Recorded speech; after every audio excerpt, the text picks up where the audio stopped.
Dr. Marsha Brown is a licensed psychologist with extensive experience in assessment, evaluation, diagnosis, and treatment of individuals of all ages. Dr. Brown's independent practice specializes in deconstructing stress to help individuals in legal, mental health, and healthcare fields improve performance and quality of life.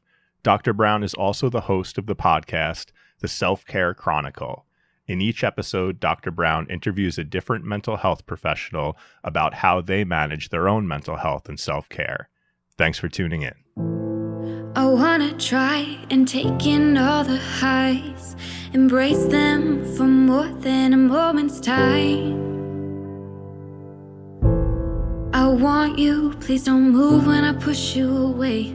I know I contradict myself some days.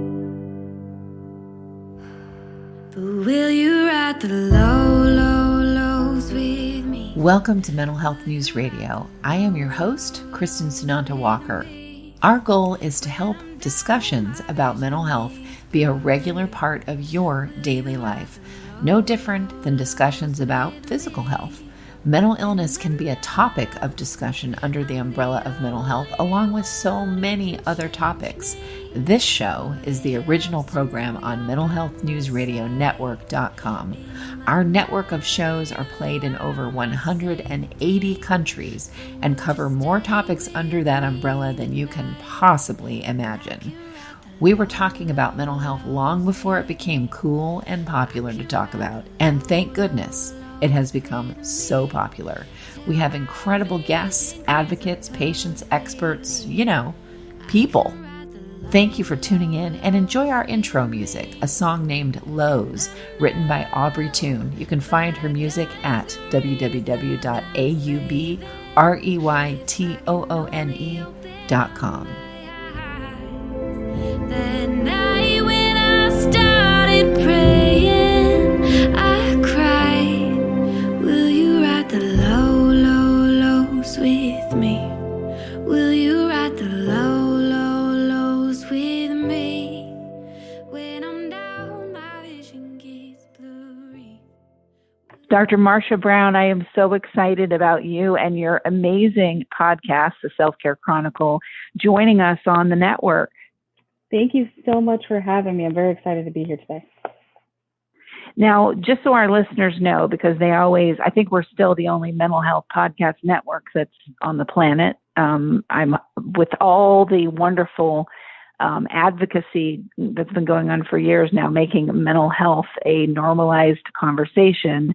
I know there are a few others cropping up, which is fantastic, but what made you decide to have your podcast be a part of, a lot of other podcasts that talk about mental health too?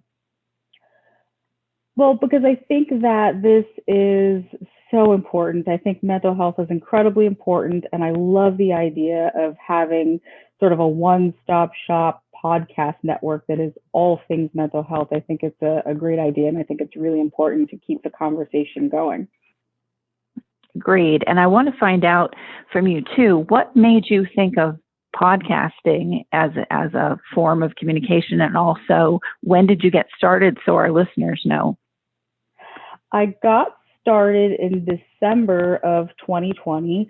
The idea for podcasting and for the show started in the middle of the pandemic, actually, in June of 2020.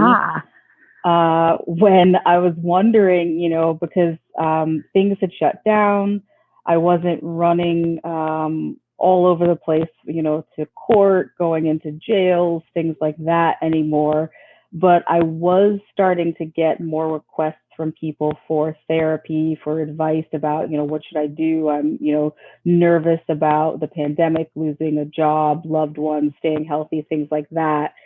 And I wondered if I was the only mental health professional that was experiencing that same thing. And I also wondered how everyone else was dealing with the increase in, people asking for help and people needing our services. And I also wondered if I was the only person who, when things got really busy, my own kind of self-care and making sure that I was okay just sort of went right out the window. And so yeah, isn't that the truth? Yes, yeah. I know, and we have so many, mental health professionals on the network, and I was one of the people, for the ones that I've known for a while, that would say, listen, you are seeing double, triple, quadruple the number of patients to help people get through this. If you need to call me at 2 a.m, and we have a lot of first responders too, but I was like, I put myself out there as, if you need to call at 2 a.m. and cry, let me be that person. And so I didn't think, you say that, and I totally meant it, but I didn't think that anybody would take me up on it, because, as you just said, when you're that kind of a caregiver to other people, you tend to put yourself last. But let me tell you, after a couple months after I put that out there, my phone was ringing off the hook at 2 a.m. Oh, wow. And it made me realize, because I heard the same things from counselor after counselor after counselor, that, the same things people were coming to them about. It made me realize, oh yeah, this is also part of the epidemic from the pandemic. Right. Yeah, very true. And the need, just skyrocketed. So I'm not surprised that your phone was ringing off the hook at 2 o'clock in the morning. I think it's awesome you provided that resource for people. Well, I just thought, you guys are doing I'm not a counselor. I definitely, utilize counseling services, but for my own mental health. But, what way can I support what you guys are doing? Because you're on the front lines, and you were on the front lines. And now, how are you handling it now? We're certainly not done with all of the effects of last year, politically, social conscience, the COVID. But how are things looking now, as we're sort of, we at least see light at the end of some tunnels? Right, absolutely. And I think that has made a difference, that now we can see, sort of the light at the end of the tunnel. Much better now in terms of, figuring out coping for this whole thing. So for me and my own, mental health and self-care, I've just, made it a point to work daily to make sure that I'm taking care of myself, so that I can serve everybody that I need to serve. So it's a work in progress, and it's something that happens daily. You're never done with, fighting to maintain mental health and maintain self-care and make sure you're taking care of yourself. I know. And I mean, with everything, it's such a change of the whole world order. I mean, I have, people that are in all over the globe that will trickle in and tell me, what's going on. I just heard from one of our regular guests, Kristin Louis de Canonville. She's well known in Ireland for talking about, toxic relationships and emotional abuse. And she's been telling me about some of the things going on in Ireland that are the after effects of COVID and how people are handling it now. So it's been really interesting to hear, this is what's going on in this country, and then the United States and the different places in the United States. So I wonder, you did many things, including counseling. And I know you and I had a conversation where your practice, and what you do changed. So can you share with our listeners, what you were doing before COVID in terms of what you did work-wise? Right. Absolutely. And what you do now. Yes, absolutely. So COVID did, cause a significant shift in my practice. What I was doing before is working as a forensic expert, as a forensic psychologist. And so a lot of my work was in criminal, civil, and family courts, where I would, in criminal court, do evaluations for competence to proceed and mental state at the time of the offense, and just regular psychological evaluations, things like that. In family court, I would do evaluations for psychological evaluations, but also custody evaluations. So a lot of the time I was just basically very busy driving between, 3 different counties in a day. I was going into jails and then testifying in court, and then having people come into my office for evaluations, or going to, home visits for families or school visits for kids. And then I did it was also part individual counseling as well.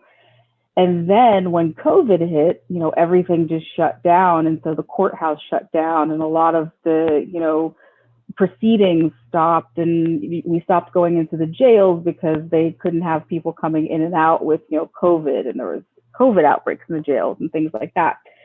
So it really just sort of stopped that part of my practice, which was really very good for me, actually, because I got to stop and see what I, was not crazy about doing. And I really liked the time that I had to just sort of sit and be. And then, it was valuable, that time that I was just kind of like, I'm usually running around like a chicken with its head cut off right now, but it's really nice to not be, Isn't that amazing too, how we, especially in, American culture, I mean, it's certainly in other countries too, but it's so much part of the American culture of you are what you do. You're not, you are what you be, Right. It's so true. And I think we're also, in our culture to be busy. We have like a culture of busyness. And I think a lot of times we get addicted to busyness. And if we have, a day where we don't have anything scheduled, or we have a day where we have a 4-hour block, it's kind of this urge to, hey, I can put something in that time instead of saying, hey, I can take a break. How's that? So I know I mean, and there's so many ways. I mean, sometimes, I can be irritating with how I'm looking for the glass half full, but it really reset for so many people. Yeah. Okay, wait a minute. I'm forced to do things completely differently, shift in so many ways, and then sit with yourself and really evaluate and go, wait a minute, what is it I want to be doing now? And really get a chance to prioritize that. Right. Which I think absolutely was a gift for people, because we didn't have the time to do that before. Oh yeah, absolutely. You were on that treadmill and you were just going. And it doesn't surprise me at all that a film like Nomadland would win Best Picture the year that we're coming out of COVID.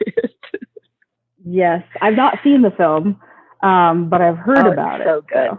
Is it? I should put it on my list. Yeah, it's a culture shift in what's important in life and getting off that treadmill. And, it doesn't mean that people have to absolutely believe the message of the film, but it's still, how you see change happens out in the world, and then you watch it trickle in and affect a lot of different people's lives, especially you being a counselor. You're hearing about so many lives. When you see those things in film reflect what's going on, in the culture, I always find that fascinating and kind of, an interesting trend in people rethinking how they're living their life and what they're doing with their time. Yeah, absolutely. Were you doing a lot of Zoom calls and things like that, like everyone else? Prior to the pandemic, no, not at all. And then, of course, after it hit, everything sort of shifted to Zoom, video conferencing, things like that, which for some of my work was, perfectly fine, not a big deal, but it made other aspects of it a little bit more difficult, definitely. Right. Do you think that you will, are there things that you're going to keep moving forward and other things that you're like ready to get back to the way it was, before, those difficult things, as an example? Yes, actually. Oh, that's the other part of your question. I apologize. I didn't cover that. In terms of how my work has shifted after COVID, one of the main things that I'm doing now is I work with organizations and companies to teach their employees to conquer their stress in order to improve their work performance, improve their overall quality of life. I actually started doing similar work in sort of deconstructing stress. I think it was I keep trying to remember whether it was 2017 or 2018, but I think it started around 2018. And part of, I mentioned before that I was just so busy doing the forensic thing and running around and doing different things. At some point, I realized that, I couldn't burn the candle at both ends for much longer because I was starting to not, be sleeping well and not eating properly and, staying up all hours of the night and all stuff like that. And so I got an opportunity, a legal organization contacted me to see if I would speak with some of their members about the impact of stress on mental health and why it was important to take care of your mental health and how to do that and things like that. And so I actually did that and I loved it and I thought it was very interesting. And it also helped me to reflect even more on my habits and how I was living my life, and how I wasn't taking care of my own mental health. And so from there, I started doing a lot more of that work, helping other professionals in high stress occupations really to step back and look at how, we were living our lives and how we were, putting everything else before our own mental health. And then the work increased. And then, of course, at the beginning of 2020, it sort of skyrocketed because so many organizations and companies were looking for someone to come in and talk to their employees because people were very stressed out about the pandemic, about, the company possibly downsizing, about now having to work from home and manage the boundaries of, working from home, but also, for parents being a homeschool teacher as well as having a full-time job, as well as now having to, the schools were shut down. So you now have your kids 24/7 and trying to figure out, well, how am I going to get work done at the same time as homeschooling, at the same time as making sure, my kids are taken care of. So that has become, the focus of my practice and what I do in terms of, teaching employees to be able to really, take a good hard look at that and then to deconstruct their stress and figure out, what prioritize is some of it, but really figuring out what those sources of stressors are and eliminating them when you can, and implementing self-care into your daily routine, as opposed to just, a lot of us, we're busy, so we have things to do. So we say, you know what, I'll just burn the candle at both ends for the rest of the week and then it'll be okay. Or it'll just be a month and then it'll be okay. But it never really slows down. And so you never really take that break, for your own mental health. So, yeah. Yeah, there's so much education now, and I love that it gets talked about. I was just sharing this with someone who might join the network. I was telling them, it's so funny. I've been doing this with podcasting for 8 years. So when I started, people were like, podcast, please. That's going to be a flash in the pan. That's never going to last. It's going to go the way of Blockbuster Video. And I was like, and you certainly did not talk about anything related to mental health anywhere other than, with a counselor and maybe with some, weird aunt in your family. You know what I mean? You just, and now it's like I go to the grocery store and people are in line going, yeah, I was really depressed yesterday, but I'm feeling better today. And I look around, 8 years later and go, wow, this is we didn't want to go through 2020. So many of us, wish it didn't happen, but it did help, even more move this conversation to a healthier way of talking about what we all have, mental health. Yes, absolutely. I agree. And I love that we've moved forward. And you make such a good point. I think, we all have a vested interest in mental health. And before we just weren't, talking about it. It was kind of like hush, hush, and it's not something you can talk about. And now, I love seeing that we've come, so far and being able to talk about being depressed or being anxious or having the normal experiences that so many people have of, people are sad sometimes. That's normal. People are anxious sometimes. That's normal. So, yeah, I love that. And saying, hey, I have anxiety, and having it not be like, oh, now they're going to think I'm mentally ill. Like removing that and going, well, wait a minute, that is a mental illness, but there shouldn't be any stigma attached, because guess what? Everybody on the planet pretty much had anxiety last year. Yes, so it's universal. So it's nothing to go, oh, mental illness, oh my gosh. It's like, no, okay, mental illness, physical illness. Right. Okay. Yeah, I would love that. I would love if we just kind of started to equate the two. So if if you have some sort of physical ailment, you go into the doctor and you work on a treatment plan. I would love it if we would just do the same with mental health issues and mental illness, and it just be a part of what you do when you're experiencing symptoms. Absolutely. And I love that you differentiate between the two, because I've been beating that drum forever, that mental health and mental illness are two separate things. Mental illness is under the umbrella of mental health, but they are two different things. So I love that you just made that differentiation too, because that's reality. But so my listeners can find out, why. I always want to know why. And they always, send a comment after, why did this person go into the field of mental health?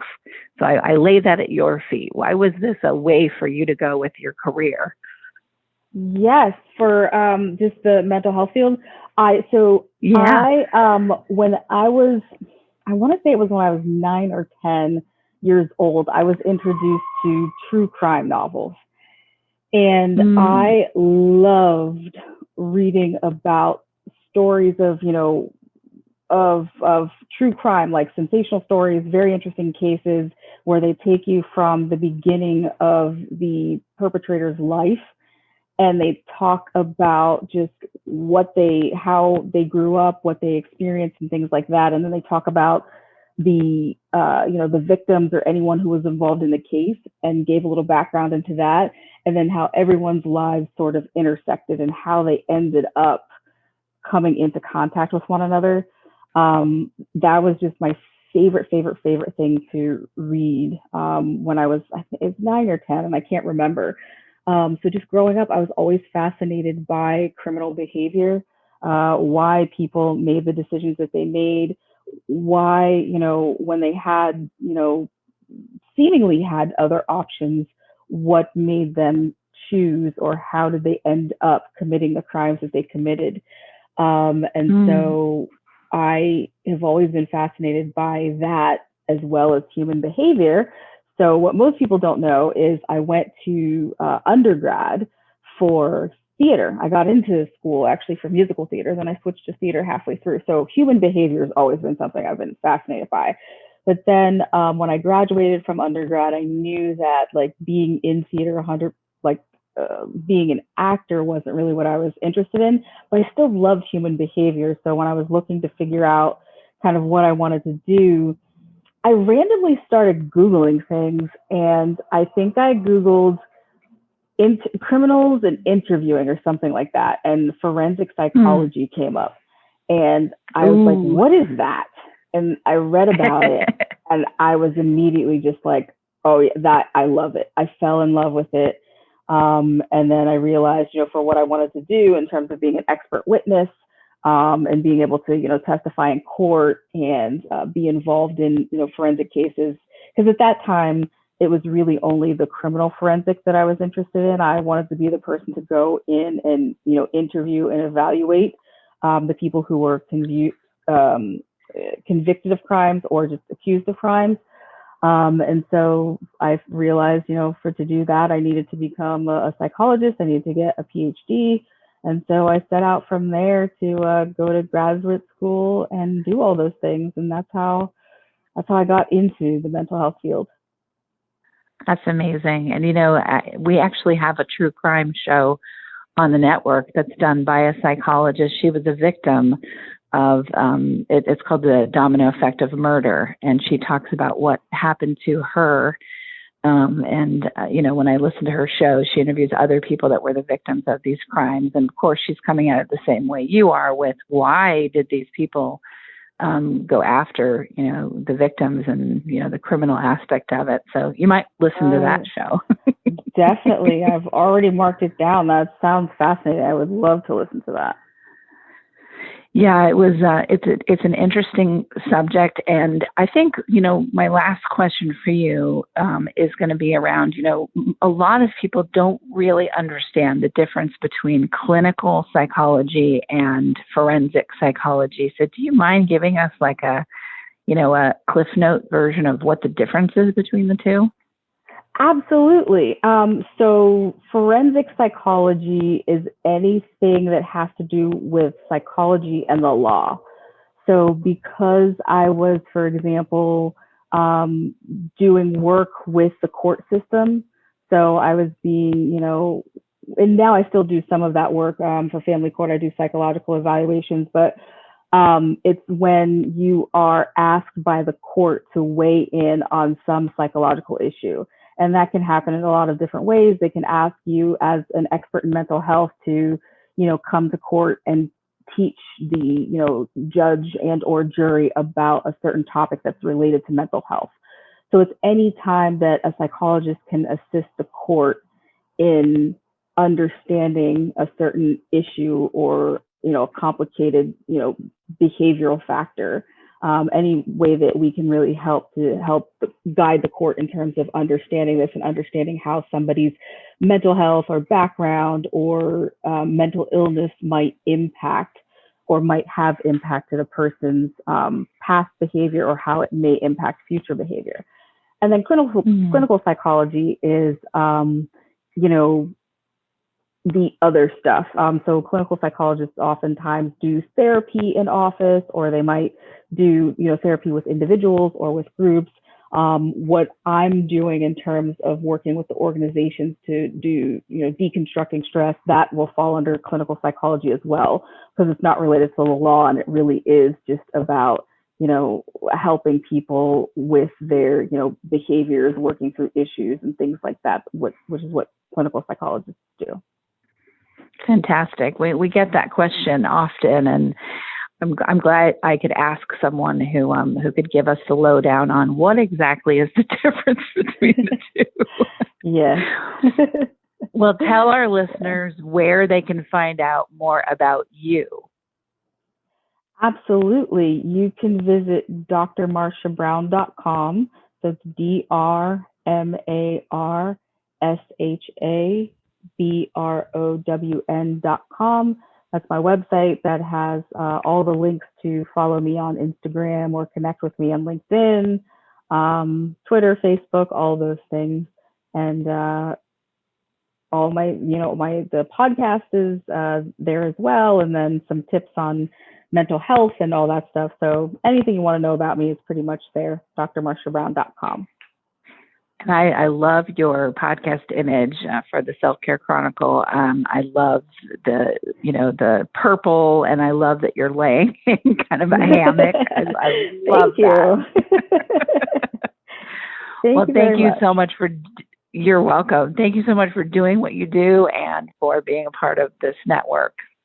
This has been great. Thank you for having me. I'm so excited to be a part of such a great project. Awesome. And listeners, thank you for tuning in to another episode of Mental Health News Radio. But will you ride the low, low, lows with me? Will you ride the low, low, lows with me? One thing you can always count on at Mental Health News Radio Network and my show is that there will always be dogs around. Why? They are natural healers, excellent for your mental health. The original therapy dog Miles has something to say in just a moment. For now, please check out all of our amazing shows at mentalhealthnewsradionetwork.com and all your favorite podcast apps. Until next time, I'm Kristin Sinanta-Walker, and thank you for listening.